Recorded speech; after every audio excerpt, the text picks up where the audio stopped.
And off we go. 1 d4 by Dennis, d5 by Magnus, and puts his pieces on the squares where he wants them to be properly and presses the clock. c4 here. Queen's Gambit on the board, and we have the Slav defense. Dennis thinks for a bit and takes on d5, the exchange Slav. Now this is kind of an interesting decision because Magnus is known for his positional play. To play the exchange Slav means you're taking it into positional chess theory. e3 played, and Magnus plays a6, a useful move taking into control. The b5 square, rook c1 played, and now the bishop comes out. You want to play e6 later on, so the bishop is outside the pawn chain. Knight to f3, and now pawn to e6. The queen comes in and attacks this soft pawn. If you play b5, I already have knight takes b5 attacking here. So Magnus goes for this very slightly uncomfortable move, rook a7, but also quite thematic in the Slav. Bishop e7 played, and Dennis quickly castles. Black also can castle here. White would claim a small edge, but Magnus is in a fighting mood. He goes knight d7. Dennis plays his knight to a4, maybe looking at the c5 square there, but g5 attacking the bishop. The bishop now has to move. Bishop comes into e5.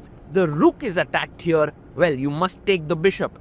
It's an important piece to be taken. Knight takes, knight takes, knight takes, pawn takes, and b5. And I would say the position is great, but Magnus castles here. Interesting decision there by Magnus. He's like, I want to let your bishop be here.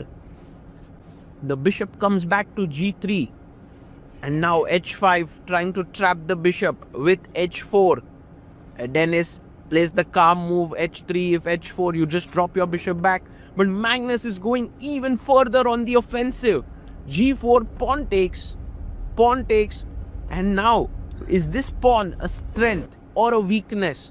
Because it gives black so much space on the king side. King g7, rook h8, but the g4 pawn is attacked. Magnus defends it for now. There are two attackers, two defenders.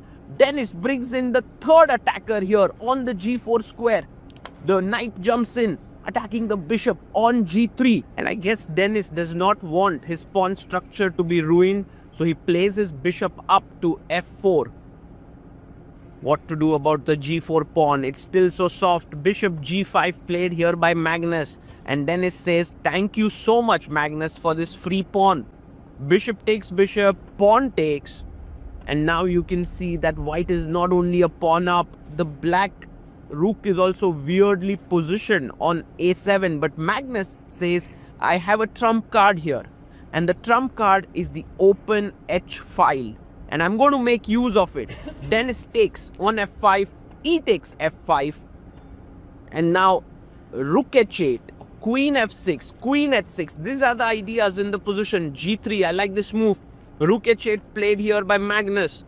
Is he going to create a lot of play? Dennis brings his knight to f3, just improving the position.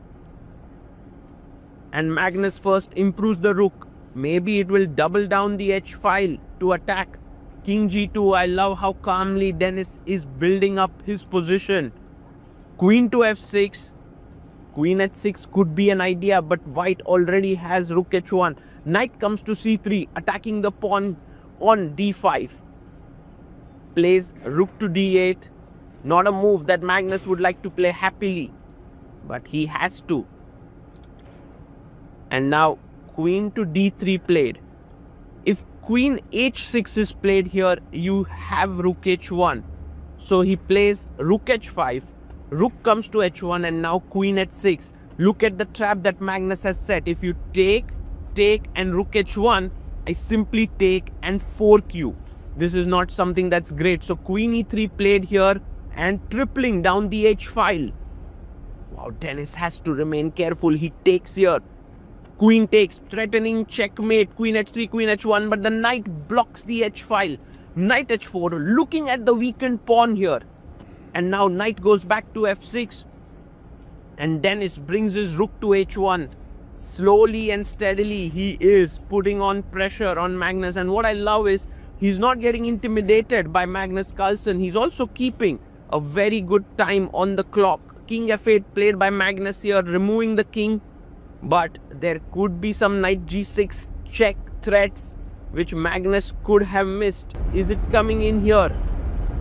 Well, Dennis first places queen to d3, attacking the pawn on f5. Now the knight goes back to e7.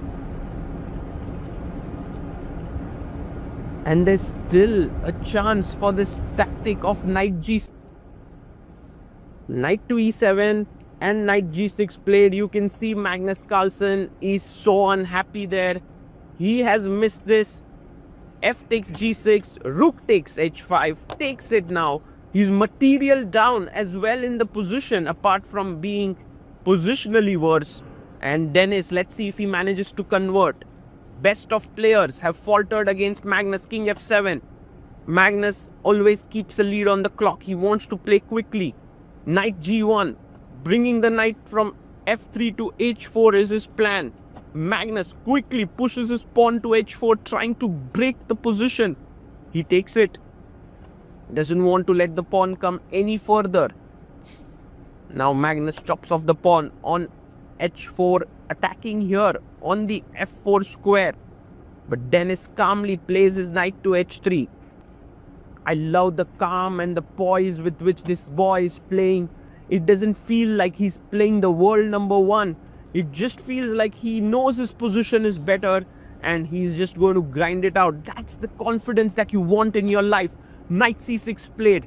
Now attacking the pawn on d4. Dennis chops off the pawn. Magnus takes the pawn.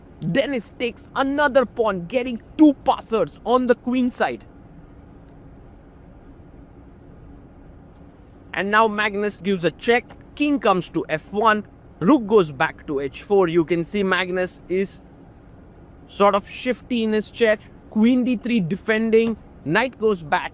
And now looking at this pawn, which is slightly weakened. But does that matter? Well, Dennis goes for a check. Rook g4 comes to e3. And Magnus now has to decide what to do. His knight is hanging here. He goes rook h4, attacking the knight. If you take here, he wants to take on h3. Dennis says, I'll take it anyway. Rook takes h3. And maybe it's time for the a pawn to start rolling down the board. But first, Dennis brings his king up. Rook h1. And a4 played. Magnus brings the rook behind the pawn. Queen comes to c6. The queen is just too strong in this position. You can just put your queen here on b5 exactly, defending everything, threatening a5, a6. And guys, this is over. Dennis Lazavik has completely outplayed the GOAT, Magnus Carlsen, and he resigns. The 18-year-old strikes. What a win here for the youngster. Clearly